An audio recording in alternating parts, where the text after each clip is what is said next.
जय हिंद दोस्तों, स्वागत है आप सभी का आपके अपने YouTube चैनल जैकपुर पे। तो क्लास 11 का इंग्लिश स्कोर का ये मॉडल सेट 2 करने वाले हैं। और इसके पहले भी हमने जो मॉडल पेपर जैक ने जारी किया था सेट 1, उसको मैंने चैनल पे अपलोड कर दिया है। आप लोगों के लिए अलग से इंग्लिश स्कोर का प्लेलिस्ट बना दिया है, वहाँ पर जाकर रिवीजन कर लीजिएगा आप लोग अच्छे से। और चलिए यहाँ पे हम लोग जो है शुरू करते हैं और देखते हैं कुछ इंपॉर्टेंट सवाल जो आपके एग्ज़ाम के लिए काफ़ी इंपॉर्टेंट होगा। तो वीडियो को अभी से लाइक कर दीजिएगा। चैनल पे पहली बार जो विजिट कर रहे हैं सब्सक्राइब करके घंटी वाले आइकन को जरूर प्रेस कीजिए ताकि आने वाली हर एक वीडियो का नोटिफिकेशन आपके मोबाइल पे जाता रहे।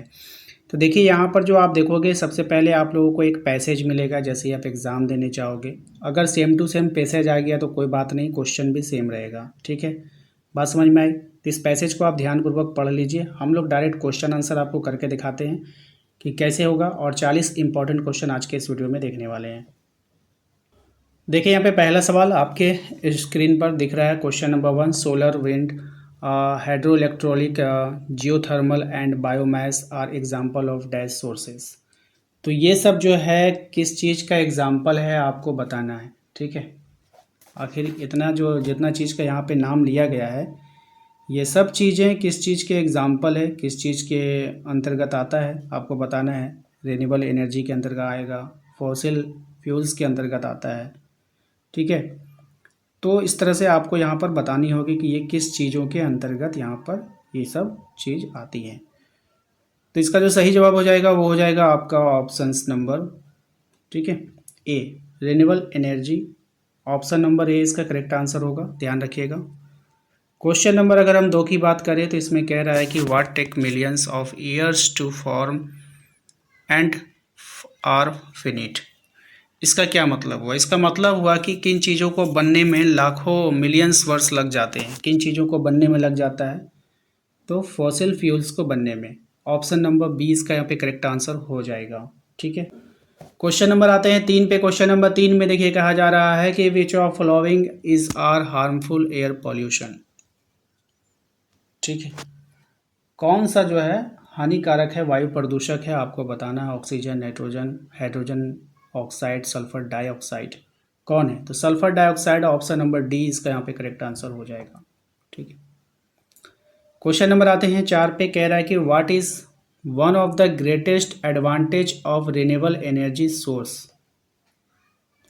ठीक है, कहने का तात्पर्य है कि रिन्यूएबल एनर्जी का जो ग्रेटेस्ट एडवांटेज है, जो इसका जो क्या कहते हैं उसको सबसे बड़ा लाभ है, वो क्या है आपको बताना है।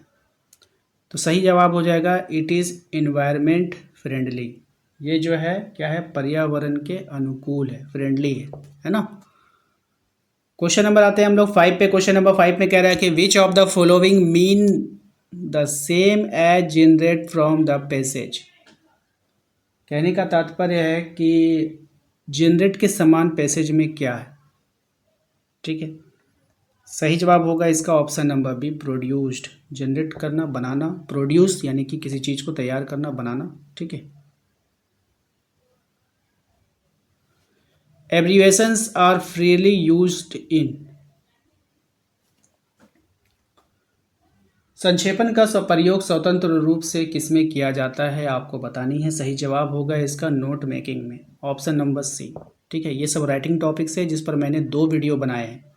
ठीक है, तो जाकर उसको देख लीजिएगा प्लेलिस्ट में, और प्लेलिस्ट का लिंक हम इस वीडियो के डिस्क्रिप्शन में डाल देंगे।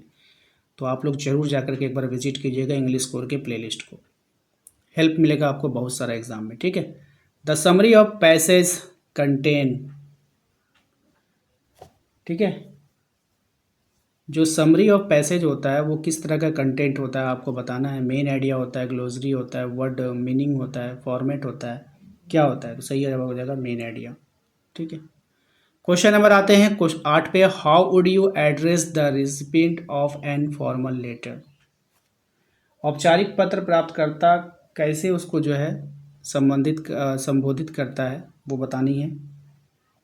तो राइट आंसर हो जाएगा इसका ऑप्शन सी, डियर सर और मैडम। आप कोई भी ऑफिशियल अगर आप लेटर लिखोगे तो वहाँ पर आप डियर सर मैडम से ही कहकर बोलोगे। Letters to editor are written for.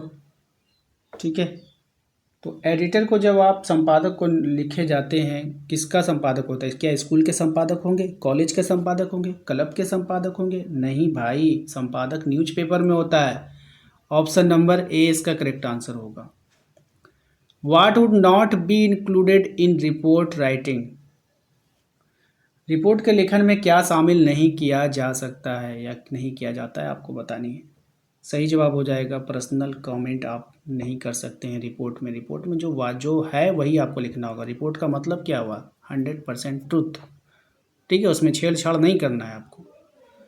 Question number आते हैं हम लोग 11 पे। इसमें कह रहा है in report writing narration of the event is always done in. Report लेखन में घटना का वर्णन हमेशा किस प्रकार किया जाता है? ठीक है, सही जवाब हो जाएगा इमीडिएट पास्ट फॉर्म में। आप जो रिपोर्ट बनाते हैं उसका तुरंत का पास्ट का रिपोर्ट बनता है। ऐसा नहीं कि समय बीत गया 5 साल, नहीं। रिपोर्ट बोलते कोई ऐसा घटना हमें तुरंत रिपोर्ट चाहिए, मतलब इमीडिएट पास्ट फ्रॉम। ठीक है, ऑप्शन सी हो जाएगा। नेक्स्ट क्वेश्चन है कि what should be first paragraph on A article be all about? कोई भी लेख होता है आप लिखते हैं, उसका जो पहला पैराग्राफ किस बारे में होता है वो आपको यहाँ पे बतानी है। ऑप्शंस देख लेते हैं। ये आपके पास ऑप्शंस रहा, 4 ऑप्शंस आपको यहाँ पे दिए गए हैं। सही जवाब हो जाएगा brief introduction of the topic. क्या हो जाएगा? Brief introduction of the topic, संक्षिप्त विषय के रूप में बताता है। ठीक है, क्वेश्चन नंबर आते हैं 13 पे। इसमें कह रहा है कि what can be written in conclusion in article writing. ठीक है, what can be written in conclusion in article writing. जो आर्टिकल हम लोग लिखते हैं ना, आर्टिकल में उसको जो है किस तरह से हम लोग जो है संक्षेप में लिखते हैं वो आपको बताना है। ऑप्शंस देख लीजिए, आपके पास यहाँ पर दिया गया है। तो राइट आंसर है इसका आपका ऑप्शन नंबर बी एंड सी दोनों होगा, यानी कि बोथ। सी नहीं होगा, ए होगा। ए एंड बी होगा, सी नहीं होगा, ऑर्डर नहीं होगा। Suggestion and remedial measures. ठीक है, तो ये हो जाएगा आपका ऑप्शन नंबर डी होगा इसका correct answer. Okay, question number आते हैं 14 पे। कह रहा है choose the grammatically correct sentence of the given jumbled sentence island is the Sri Lanka. मतलब ये सब अलग अलग दे दिया, इसको मिला करके आपको लिखना है। ठीक है, देख लीजिए, इसका जो राइट आंसर हो जाएगा वो हो जाएगा आपका B, Sri Lanka is an island in the Indian ocean. ठीक है, ऑप्शन नंबर बी हो जाएगा। क्वेश्चन नंबर आते हैं 15 में। कह रहा है कि चूज द ग्राम का, ये भी वही चीज़ है। इस तरह के देख लीजिए, सवाल पैटर्न को समझिए, इस तरह से सवाल आपके एग्जाम में देखने को मिलेगा। ठीक है, सही जवाब हो जाएगा इसका ऑप्शन नंबर ए हो जाएगा। Shakespeare is the greatest dramatist in the world, option number ए। ठीक, क्वेश्चन नंबर आते हैं 16 पे। कह रहा है कि bread and butter dash our daily breakfast. क्या होगा यहाँ पर? ग्रामर भरना है आपको यहाँ पे। सही जवाब हो जाएगा इज हो जाएगा। ब्रेक एंड, नहीं इज कैसे होगा भाई? ब्रेक एंड बटर है, हाँ ब्रेड एंड बटर है। इज आवर डेली ब्रेकफास्ट, इज ही होगा यहाँ पे। ठीक है, चलिए। I fell when I dash the road. ठीक है, क्या होगा बताइए? सही जवाब हो जाएगा इसका was crossing. I fell when I was crossing the road. ठीक है, आई। नेक्स्ट है आपका you dash leave now you wish. सही जवाब हो जाएगा इसका option number A, you may leave now if you wish. Question number आता है 19 पे। कह रहा है कि dash you swim, can you swim. ठीक है, ये हो जाएगा। अगले सवाल पे आते हैं कि the big girl in the poem a photograph refers to. तो ये हो जाएगा आपका पोएट्स मदर। क्या हो जाएगा? Poets mother. Kavita a photograph में जो बड़ा गर्ल है, जो बिग गर्ल है, वो किसको संदर्भित करता है? तो पोएट्स की माँ को, है ना, पोएट्स मदर को।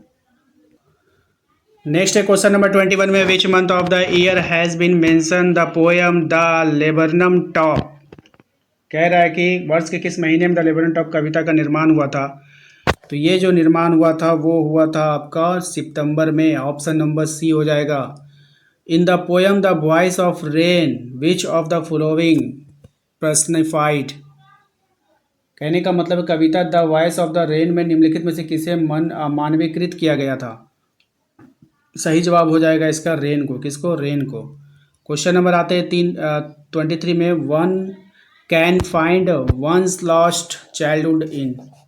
कहने का तात्पर्य है कि कोई भी अपना चाइल्डहुड जो है पा सकता है। कैसे? किस में पा सकता है? वो मतलब नहीं होता, अपना बचपन को लोग पा लेते हैं। कैसे पा लेते हैं? ठीक है, तो the face of a child, ठीक है, बचपन के चेहरे में। चेहरा देखिए किसी बच्चे का, उसको आपको अपना बचपन याद आने लगेगा, है ना। According to the poem father to son who speak like strangers. कहने का तात्पर्य है इसका कि पिता पुत्र जो है, पिता पुत्र के से प्रार्थना करते हुए कहता है कि जो अजनबी है वो कौन है ना, स्ट्रेंजर कौन है। तो यहाँ पर जो राइट आंसर हो जाएगा वो हो जाएगा आपका फादर्स एंड सन, ठीक है, option number A. Why did the author's grandmother accompany to his school. लेखक, ठीक है, अब ये जो ऑथर की जो माँ है, ग्रैंड मदर जो है, वो कैसे स्कूल से उसका क्या संबंध है वो आपको बताना है, कैसे जुड़ी रही वो। तो इसका जो राइट आंसर है, because it was attach to the temple, वो टेम्पल से जुड़ा हुआ था, है ना। कौन? School. The grand mother of Khushwant Singh believed that the education should B.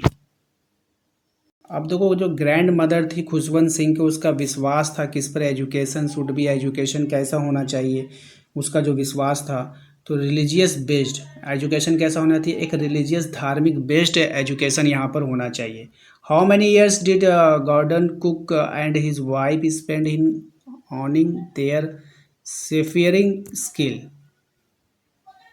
Simple सवाल है, इसमें कह रहा है कि ये जो गॉर्डन कुक है और उसकी जो वाइफ है, स्पेंड किया है कितना टाइम सेफरिंग स्किल सीखने में, ठीक है, आपको बतानी है। सही जवाब हो जाएगा इसका ऑप्शन नंबर सी, 16 साल। कितना? 16 साल, ठीक है। Who joined Gordon Cook in Cape Town to tackle the southern Indian Ocean. सीधी सी बात इसमें बोल रहा है कि ऐसा कौन है जो ज्वाइन कर रहा है गॉर्डन कुक में, केप टाउन में, सॉर्दर्न एशियन का सामना करने के लिए कौन ज्वाइन कर रहा है, ये आपको बतानी है। सही जवाब हो जाएगा इसका लैरी विजल भी है और हर्ब सेगलर भी है, ठीक है। तो ए एंड बी दोनों हो जाएगा, ऑप्शन नंबर डी हो जाएगा, याद रखिएगा। द टॉम्ब ऑफ किंग टूट वाज डिस्कवर्ड बाय। अब देखो, यहाँ पे डिस्कवर्ड किया गया था किंग का, क्या चीज़ डिस्कवर्ड किया गया था, यहाँ पर आपको ये पूछा गया है। तो इसका जो सही जवाब हो जाएगा वो हो जाएगा हॉवर्ड कार्टर। क्या किया गया था? डिस्कवर्ड, हॉवर्ड कार्टर को डिस्कवर्ड कर दिया गया था। अगले सवाल है हमारा, the place where Egyptian kings were buried is known as. तो जो इजिप्टियन का जो किंग हुआ करता था, उसको जहाँ दफनाया जाता था उसको क्या बोलते हैं, ठीक है। तो सही जवाब हो जाएगा वैली ऑफ किंग। क्या बोलते थे उसको? वैली ऑफ किंग बोलते थे। उसके बाद है हमारा अगला सवाल, गंगाधर, याद रखिएगा, Gangadhar Pant Gaitonde was a professor of dash. तो ये कहाँ का प्रोफेसर था? ये था आपका हिस्ट्री का प्रोफेसर था, है ना। चलिए अगले सवाल पे आते हैं, question number 32, where did the author go to complete the Kora. Where did the author go to complete the Kora. Kora को कंप्लीट करने के लिए वेयर जो ऑथर है वो कहाँ गया था वो आपको बताना है। तो ये गया था आपका माउंट कैलाश। कहाँ गया था? माउंट कैलाश में गया था, ठीक है।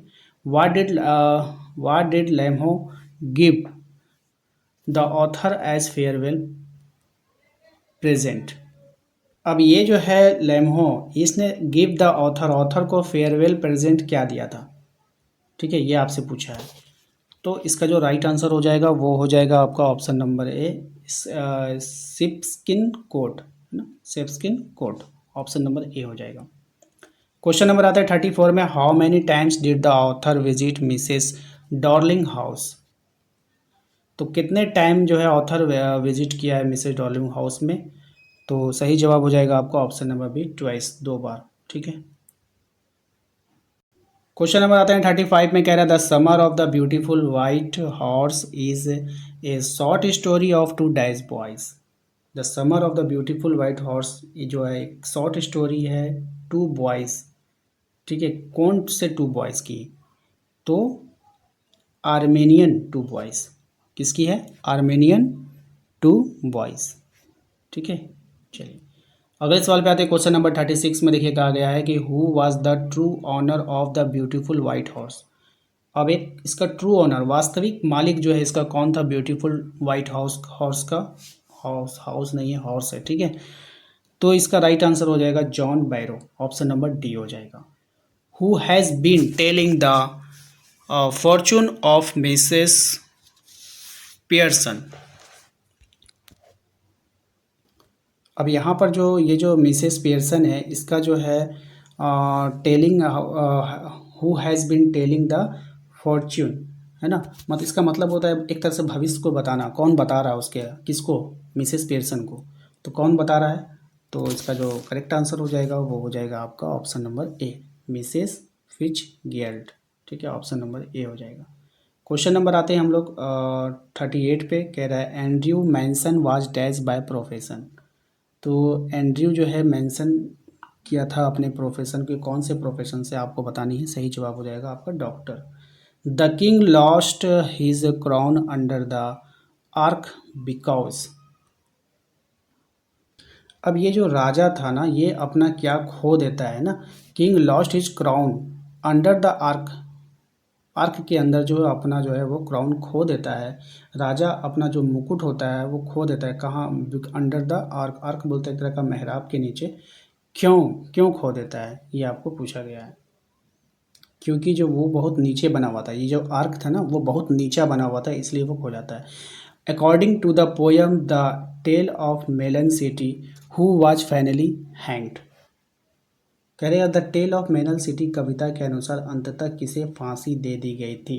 फाइनली हैंग्ड कर दिया, लटका दिया गया। हैंग्ड का मतलब होता है लटका देना, फांसी पे लटका देना। किसको लटका दिया गया था? तो यहाँ पर ऑप्शन से राइट आंसर हो जाएगा द किंग को। किसको? राजा को। राजा को फांसी पे चढ़ा दिया गया था। तो दोस्तों आशा करते हैं आप लोगों को आज का ये वीडियो पसंद आया होगा। वीडियो अच्छा लगा तो लाइक करना है, चैनल पे पहली बार आए सब्सक्राइब करके घंटी वाले आइकन को प्रेस कर लीजिएगा और डिस्क्रिप्शन में जा करके एक बार अपना जो है प्लेलिस्ट का लिंक जरूर चेक कीजिएगा। वैसे आपको यहाँ पर डिस्प्ले पर भी आपको दिख रहा होगा, चाहे इधर चाहे उधर देखिए, कहीं पर भी आपको इंग्लिश कोर का प्लेलिस्ट दिख रहा होगा, वहाँ पर जा करके आप इसकी तैयारी कर सकते हैं। Thank you.